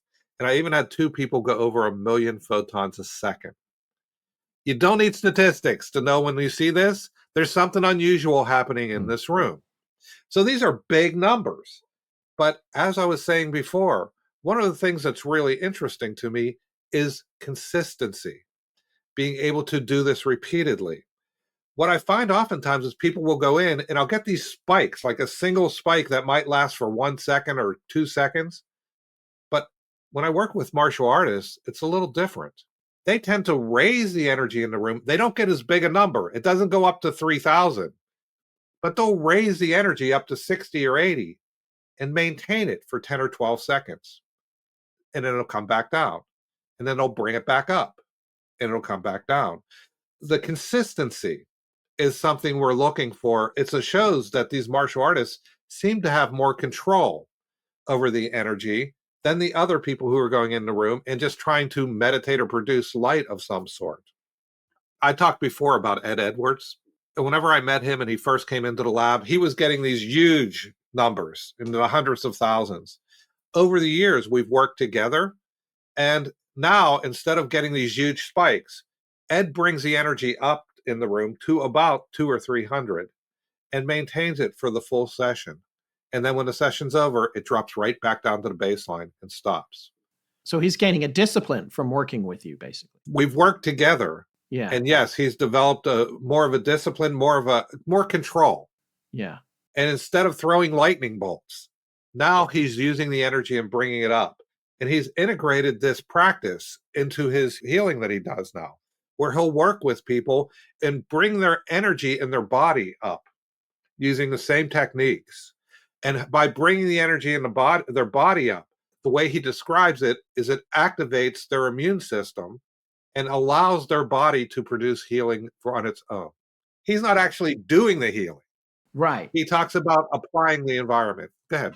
He's not having to study anatomy and apply himself to a specific thing. He's essentially flipping a light switch for the people that need help that they can't turn on themselves. Exactly. And he's helping them to get out of their own way, maybe overcome a resistance or a blockage that they might have that's not allowing them to heal themselves. Wow. And by raising the energy in their system, they're then able to heal themselves. This is how he describes it now. Now, this mechanism, it's a theoretical mechanism. Sure. We don't have a way to test it, but what I can test is, can he control this energy that's being produced? And it does seem that he can do it consistently. What did you tell me about the person who came in who had shrimp for lunch? Oh, yeah. One of the things we have to be careful about whenever we're working within the dark room, we have such sensitive equipment that it'll pick up any low levels of light. I had one person who came in and they were wearing a sweater when they went into the lab. Well, their sweater had been washed in detergent that had phosphorus in it.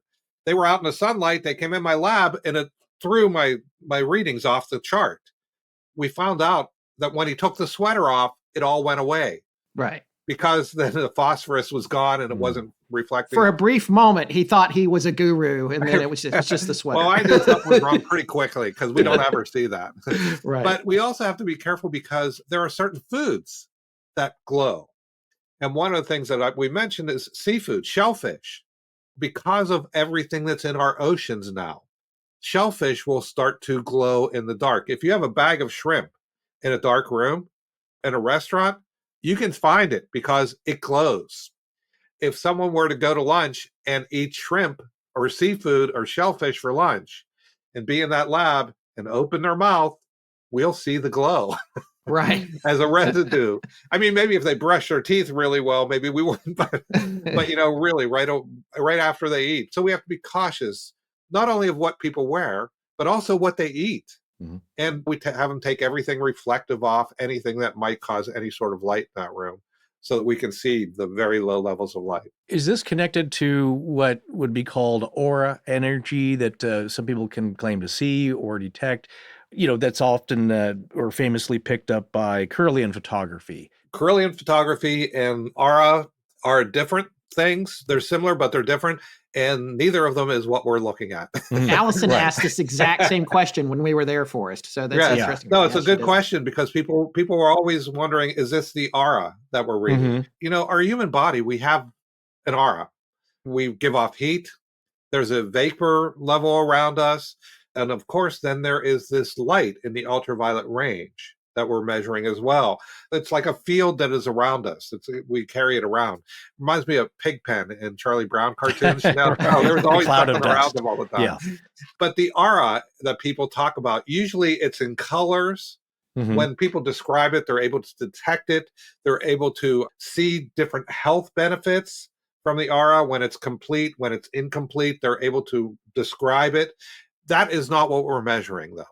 When we have tried to look at the aura in research situations, one of the things people often say that it projects beyond their physical body. It goes outside of the physical form. So the experiments that have been done is they put people behind a wall that was just above their head. In essence, the aura should expand above the wall. And then they moved the person in different parts of the wall and had someone who said they could see auras say, where are they in the wall? It was not a successful experiment. They were not able to find the person and where they were standing. Now, this indicates to me that they're not actually seeing something physically. They're not using their eyes and visualizing where this aura. It seems that people who are experiencing an aura, they are getting information about the health and well-being of this person. And they're interpreting it in a visual manner. They're experiencing as if it's visual, and they're seeing colors, as if they're seeing an energy field that's complete or not. There are some people who are very, very adept at talking about the health of an individual, and they describe seeing the aura, but it's not a visual phenomenon. This light is actually measurable, though. What we're measuring is we can actually measure it with equipment that detects the ultraviolet light. You also had a good explanation about Kirlian photography. Yes. Kirlian photography, the way that it's done is it's two pieces of glass. There's high levels of electricity placed on each pane of glass. And if there's an object placed between them or on the one level of glass, it's described as detecting the aura or something beyond the fingertips of somebody's hands there. Famous picture of the leaf that is on the surface on the glass, and one where the leaf is cut away and you can still see the outline of the leaf. Well, what is actually being measured with Kirlian photography, it seems that what's being measured is the water vapor around our bodies, around different objects. And it is an aura, but it's an aura of water vapor. Now, that leaf, the interesting thing is that leaf, that portion of the leaf that was cut away still existed, as if that form was still there. Well, when that photo was actually taken, they put the leaf on the glass, did a reading with it, and they saw the aura of the leaf. Then they cut the leaf and took the piece off, but they didn't clean the glass between taking photographs. And so the second one still maintained the form, the water vapor form. Kirlian photography essentially measures water vapor. And so it's not an energy that might be used for healing or an energy that might be even interpreted as the aura. It's truly a water vapor field around people. With the photon detector, does it just sense their presence, or does it actually, is it detecting them because they're landing on the device or in the device, like the direction they're going? The way the photomultiplier works is that inside of it, there's a glass tube. And that glass tube has these little, what they call dynode points. They're places where the tube kind of pinches off and then gets wide again and then pinches off. And there's a few of them within this tube. On the front of the tube, the part that faces the room when you open up the shutter. Yes, that I wanted to touch. Yes, that part has an extremely sensitive piece of metal on it. And when photons hit that piece of metal, we filter it so that it will only ultraviolet light will get through. When that light hits that piece of metal, it knocks a couple of electrons off. Those electrons travel down the glass tube to the next dynode point. When it reaches that point, it knocks a few more electrons off. And it continues down the tube, getting more and more electrons until it gets to the back of the tube, and we have a current. The strength of that current reflects how many photons hit the front of that tube. So if it's a very weak signal, it runs through our wires out to our computer, where it's computed to count the number of photons that hit the tube in the first place. As that signal gets stronger, we know more photons have gone through. It's a continuous measurement. It's averaged out per half second is the way we have it set up. Being able to measure 3 photons per half second, this is an analog system, the way that it's set up. There are also digital systems that work more like a digital camera that's geared towards ultraviolet light. Those are much less sensitive. Because there's so much electricity needed to run these systems, you get quantum interference. You get an uncertainty within the electrical signal, which causes noise. It's called dark noise. Even when it's dark, you'll get some readings. Within our system, our dark noise is 3 to 5 photons. Within the digital cameras, with digital photomultiplier tubes, the best ones are usually 35 to 50 and usually up to 300 photons of dark noise. Wow. This means that with our system, with this analog system, we can measure things between 5 photons and 30 that would be lost for any other digital system.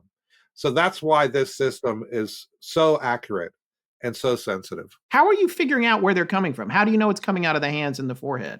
So when we were talking about the hands and the forehead, we were talking about the infrared light. Oh, that was just specifically infrared light. Yeah, and the infrared light is actually more like a camera. Okay. But the ultraviolet light, we're really just measuring the light in the room. Okay, so it's coming off of the person as they're going through this process of healing or martial arts or... I wouldn't even go that far. I'm Okay. a scientist. I got to be real careful with the Okay. language here, right? Okay, I sure. would say that there is an increase in light in the room, which is an increase in energy in the room. Is it coming from that person, or are they recruiting it and bringing it into that room? Wow. I can't answer that question specifically, but I can say that with intention, with focus, it does seem that certain people can increase the amount of energy in the room. Have you seen a relationship, and even if it's anecdotal, between the folks that seem to be creating more output in this lab scenario and their success among the people that are coming to them for healing? I don't look at that at all. Yeah. I don't look at the healers and say, are you even doing healing? Right. That's not the area that I focus on. Okay. I would leave that to medical professionals and biologists who would work Sure. in that area. But what I can talk about is the fact that within parapsychology, the field in general, when we talk about healing, people, even the researchers, they look at it as kind of a monolithic thing. Mhm. Healing is healing, people getting better from an illness, but it varies a great deal. There are Okay. different types of healing, whether it be physical healing, whether it be psychological healing, spiritual healing. I mean, there are so many different ways that you could describe healing. So we have to talk about the different types.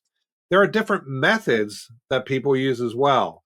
Like, for example, people use Reiki, they use healing touch, they use energy medicine. They have different names for it. Those are different ways that people can apply their healing process. But in addition, there's also an approach that people take, whether it be a holistic approach or whether it be a directed approach. And the difference here, like for example, if you go to a medical professional and you say your ankle is sprained or you have an issue with your ankle, they'll go directly to your ankle and they'll Right. treat your ankle, or maybe they might treat you with medicines to directly address either symptoms or address the biological issues. If you go to a holistic professional, medical professional, and you say, oh, I hurt my ankle, they're going to ask you, what were you doing? What do you usually do? Do you exercise? Start talking to you about your diet. They look at you as a whole person. When we're dealing with energy medicine, we have the same thing. Some people have a very directed approach. Other people have a more holistic approach, looking at the whole person. There are many different ways to approach it. And we have to consider these variances if we're going to understand healing. If we Sure. look at healing purely as this monolithic, somebody's sick and they get better, we're missing the nuances. Right. And when I look in my lab at these different types of approaches, I can't say definitively yet, but it seems that people who are very focused and directed tend to be the ones that produce more light and more energy in my room. Okay. So that's the variance that I see, but it's not definitive yet. I really have to do more analysis before I can figure that out. This is something I mentioned to you when I was there, John, but I took American Kempo for a few years before I had to move away from Los Angeles. And my sensei, Sensei Donnie, the owner of Shaolin American Self-Defense Academy in North Hollywood, was just amazing. Unbelievable guy to spar with. It felt like he was from another planet. Even when he was demonstrating with you, you felt like you were...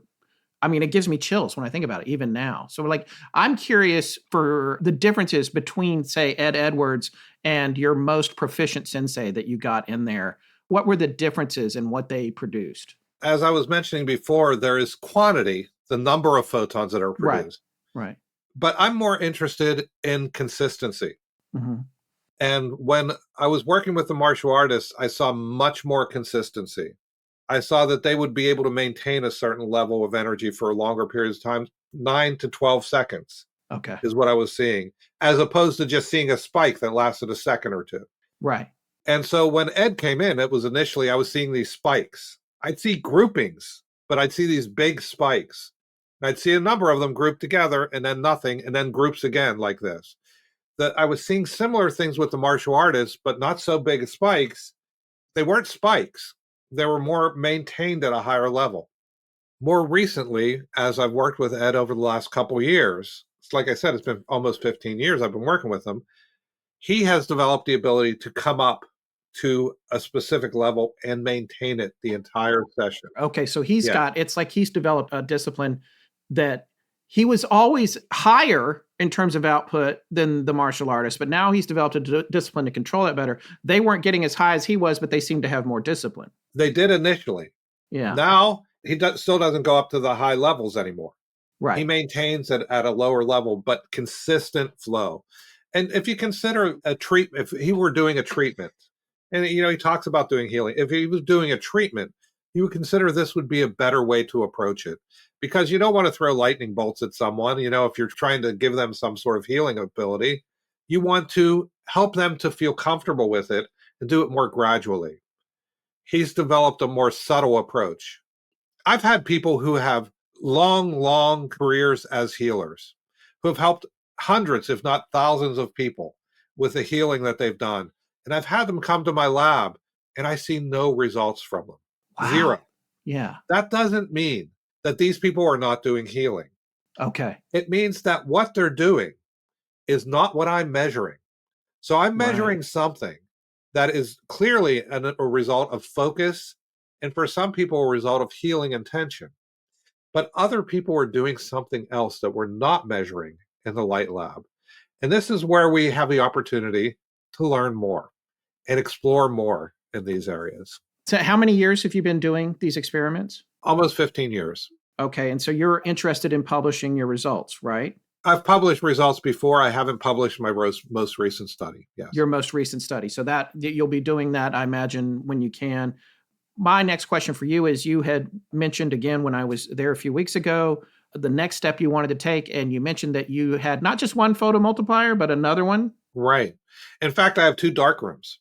We have a duplicate of the exact equipment we have in one room. We have another room set up exactly the same way, and we're able to collect data from both of them simultaneously. The question that we have is, we have brought these healers in. We've sometimes had the healers in the dark room with other people that they're treating. All we can measure is the amount of light in the room. We can't measure where it's coming from or where it's going. It's not like a photograph or a video. It's really just recording the amount of light, the quantity of light in the room. Well, my question is, when someone is performing a healing or doing a treatment with another person, are they producing this light? And is the person who is receiving the healing or receiving the treatment, are they also producing light? Mm-hmm. Or will we see that light projected to them? Imagine you have 2 dark rooms that are separate in separate places. Light cannot travel from one to the other. Right. Because they're dark room, light can't get in, it can't get out. So there's no light moving from one room to the other. But if we have a healer in one room, we have a patient in the other room, the question is, will we see light in both places? If we do, then we know that the light is not traveling from one room to another in any physical form. It has to be a non-local effect. Which echoes almost perfectly the Pierce-Pratt experiment. Well, it goes to that. It also goes to anything related to entanglement, where we're talking about events happening in one place and events happening in another, but there doesn't seem to be a physical connection between them. We don't know what we're going to find. This is what we want to explore, though. This gives us the opportunity to explore this in 2 different locations. If we do demonstrate that healing is non-local and that we can actually measure this light in both places, that's an indication that energy is being transferred non-locally. That would be a pretty interesting finding if we were to get those results. What status are you in that research? Is it ongoing, or do you hope to have any findings anytime soon, or what is the status of that? We have both rooms set up, and that we can run them simultaneously and record in both rooms. What my first step is to have somebody who is consistent, see if they can project light into one of the rooms from outside of the room, and then to have people in each room. We look for funding for this. It was not funded whenever we applied for grants. That's one of the things about this field. We have very little funding. It's always hard to find a research funding for parapsychology, but this is a very interesting topic, and I want to pursue it regardless if we have funding or not, which means I have to find some volunteers who are willing to work with me who are able to do this. And so that's the stage I'm at now. and trying to coordinate the timing of it. I need someone who's able to produce the light in the room. And then one of the things we have to do is give them the confidence, give them the idea that they can do this from a distance, because a large part of it is belief. If people believe that these things can happen, just like anything in your life, if you believe that it happens, it's more likely it's going to happen. I always use the metaphor of hitting a baseball. If I go up to bat and I think I'm not going to hit the ball, I'm not going to hit it. I'm going to miss it. I'll get lucky. But if I believe I'm going to do it, I'm more likely to do it. And it's true not only in sports, but pretty much anything in your life. Does this have a connection to, one of the popular buzzwords currently, intention and manifestation, that we hear so much about these days? Yes, I definitely think so. And intention is, just the desire to do something. We combine intention with expectation. Right. And then you have to put in the work to do it. So you can have an intention to do something, you can have an expectation it's going to happen, and then you actually give it the attention necessary to make it happen. If you combine those things, you're more likely to be successful, and you might say manifest the results that you're interested in. But I would not put this only related to PK or parapsychology. I would say pretty much any project that you do or anything that you decide to do, if you have the intention, the expectation, and you give it the attention that it needs, it's more likely to be successful. Is there any connection to Stanford Research Institute and Russell Targ and Hal Puthoff and their studies and research? I know Russell. I've met Hal. Russell and I, our birthdays are just a couple days apart, so we talk about once a year, if not more often. They did a lot of work on remote viewing. Right. Russell also was a physicist, a laser scientist, before he got into parapsychology, working with photomultiplier tubes. Right, yeah. So Russell and I have had conversations about the physics and about the equipment as well. The work that they're doing, that they had done out there at SRRI, a number of the people who were part of that program, including Joe McMoneagle and Ed May and Paul Smith, have very close relationships with the Rhine. We are not currently doing any research in that area, but we have in the past. One thing that I always remembered Russell Targ saying, which I took to heart, and they also tried to employ the most scientific methodology in their studies and research. There's been a lot of criticism about their approach and their methodology, people saying it's not perfect, and garnered a lot of criticism. But he said it wasn't so much the data they collected, at least what they heard back from their peers in this field. They said their methodology was as sound as it could be. They had a problem with the implications of the data and what it suggested, not so much the statistics and all that and the results. It's just, what does that imply? We're not ready to accept that. Is there any similar findings in your field and with your peers? Excellent question, Forrest. And, we didn't really get into skepticism today. I would mention that if you're looking for information about parapsychology or psi, instead go to the Psi Encyclopedia. It provides more accurate information about these topics. When we approach the world from a materialistic paradigm, talking about particles hitting each other, and this is how the world works. When we talk about consciousness as being derived from the brain, and that it's an epiphenomena of brain activity, when we speak of things in this way, we can accomplish a lot in the world. We can build bridges, we can make trains, airplanes, we can do all kinds of things. Engineering works really well when we look at things from that perspective. But is it scientifically valid to describe the world in purely a materialistic way? This is what parapsychology is exploring. We are exploring phenomena that seems to violate the materialistic paradigm. Or it seems that we cannot determine a materialistic mechanism for it.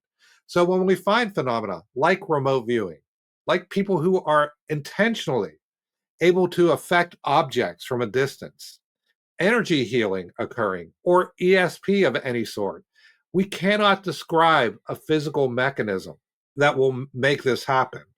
We can't describe a materialistic process that will cause these things to occur. That gives people problems who are stuck in the materialistic paradigm. I'm not denying the materialistic paradigm. I come from a family of engineers. It's not unusual. It's very useful, very helpful. At the same time, it's not complete. Right. We have some phenomena that fall outside of it. And if we ignore that phenomena, if we don't pay attention to it, we're never going to get a complete picture. We're never going to really know what's the underlying mechanism.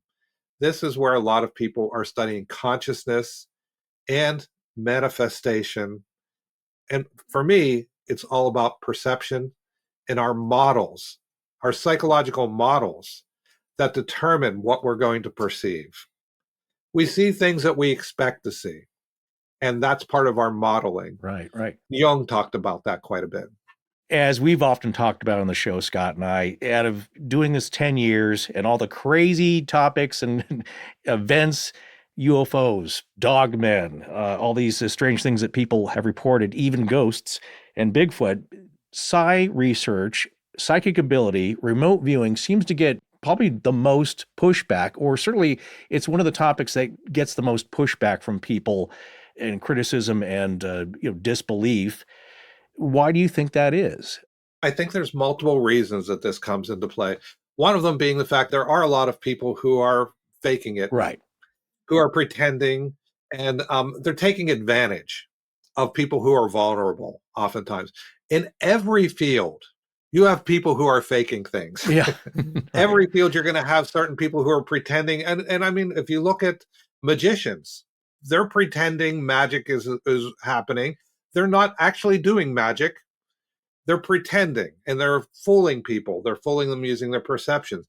And so by looking at this, you can say, oh, well, people who take advantage of the vulnerable, giving them any legitimacy is going to hurt us as a people. People feel taken advantage of, and we don't want that. So that's one thing that people immediately say, oh, that's not real. I don't want to pay attention to it. On the other end, what I was just talking about a minute ago is that we're on the edges of science. People often will talk about what we study as edge science, things that are beyond what the materialistic sciences can describe.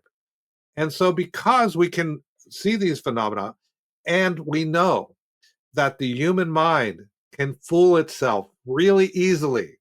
Psychologists are some of the people who object to parapsychology more than any other field. Theoretical physicists, they know that the world is uncertain, and they know that they're kind of trying to make sense of a big soup. And so they're more likely to accept parapsychology and the results we get. People in chemistry and biology, they're more likely because they understand the uncertainty. Psychologists, on the other hand, they know that we can fool ourselves, and they believe that it's possible that what we're seeing is wishful thinking. They believe that we're fooling ourselves into believing something's real when it's not. But when they actually start to explore the data, psychologists who have come into the field and actually started to look at the data, skeptical, completely doubting that any of this is real, they see that there is legitimate science going on. This gives us a reason to continue. When we can see that we are doing good science, we're following the right protocol. I teach methodology. I teach analysis methods. This is the way that we continue to grow as a field, continuing to explore these phenomena that other people won't even acknowledge happens. John G. Kruth, we want to thank you so much for the time you spent with us today. I have loved this episode. I can already tell, even though we've done 300, this is going to be one of my favorites of all time. And I want to have you back. I don't want to take any more of your time, but I'm super interested in study. I know in Dean Radin's book, he mentions when you're mad at your computer, it's less likely to work. I want to know a whole lot more about that. I was really going to ask about that, but I think we have wrapped this up in a neat. Why don't you tell our listeners how they can maybe do online classes at the Rhine, where they can find you guys, where they might also be able to participate in supporting the Rhine if they wanted to. The Rhine Research Center, we're a nonprofit organization. We're completely dependent upon donations and on memberships, and we provide research in the field. We also publish the Journal of Parapsychology, which is a peer-reviewed academic journal that's celebrating, I think it's 88 years now that we've been publishing this journal. We also have online courses. We don't teach people to be psychic, but we teach them about the field of parapsychology, teach them how to study these phenomena from a scientific perspective, how to explore it. Also, how to apply it, like, for example, with lucid dreaming, with field investigations, doing your own paranormal investigations, out-of-body experiences, remote viewing. And we explore them from different perspectives, from the liberal arts perspective related to arts and nature, music, and writing. So you can go to Rhine.org and you can see more about the Rhine and learn more about how you can help to support the Rhine and learn about the classes that we're teaching as well. We have courses running right now, and we run courses about 4 times a year every quarter. Follow us on social media. We're on Facebook, YouTube, X, and Blue Sky. We're in different places. You can find us. If you want, get on our mailing list at our website, and you'll see when we're offering new classes and when new things are happening. Please join us. Love to have you. Thank you guys for having me here today. I'm joining immediately. I feel guilty that I haven't done it already, so I'm going to take some classes.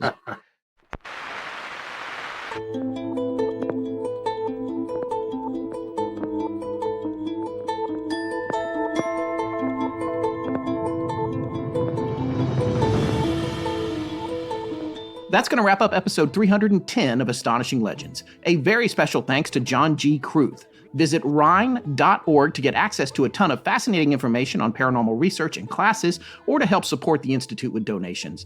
That's RHINE.org. We're back next week with 2 more shows in a row. As always, look for new episodes of the Dead Letter Office weekly on Tuesdays. Astonishing Legends is edited by Sarah Voorhees-Wendell at VW Sound. Our co-producer is Tess Feifel, who also leads our research efforts and manages our social media. And we're grateful for the hard work of our technical producer, Ed Vicola, behind the scenes. Special thanks to our announcer, John Boland, for lending his voice to our shows. Hello, everyone. Hi, I'm Ana. Hi, I'm Frederick Starr. And the name is Marcin. Hola, soy Ana. Entiendo que esto es sin una promesa implícita de compensación presente o futura. I live in Poland. This is with no implied promise of present or future compensation. Thank you guys for the show. I really love it. Our theme, which is available as a ringtone, was composed by Judson Crane at foundermusic.com. All other music and sound design for the show is composed and created by Alan Carestia.